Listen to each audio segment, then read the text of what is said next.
Ano ka dyan? Sipon mo. Tan? Ito po. Yes, this is it guys. Kala nyo po, ano yan? Asin. Balakuba. Asin. Yoo. Asin po Labet. yan, hindi po yan balakuba. Yan, yung isa walang walang...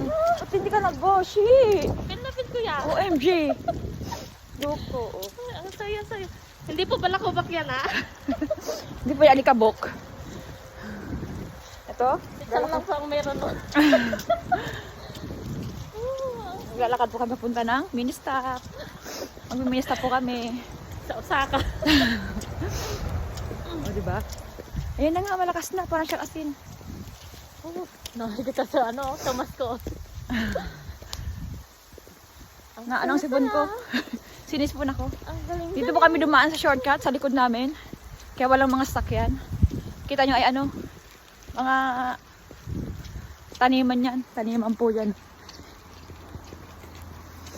Ang totoo guys, hindi naman malamig. Mamaya pa po mararamdaman ng lamig. Oo. Ayun na, ayan nga, yelo nga. O, di ba? Diyan. Asan na, ay, asin! May nabagsak na asin sa ulo namin. Wala pa akong sukal, mag-iipon. Ayun, natutunaw kagad. Natutunan na uli. Yan, ano na naman siya, tubig. Okay, pag tubig na po, nagpapayo na kami. Charan!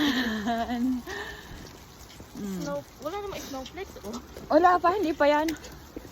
Pag sobrang lamig ng paligid, saka alam mo yung kakaiba yung ng paligid yun ng snow, may snowflakes.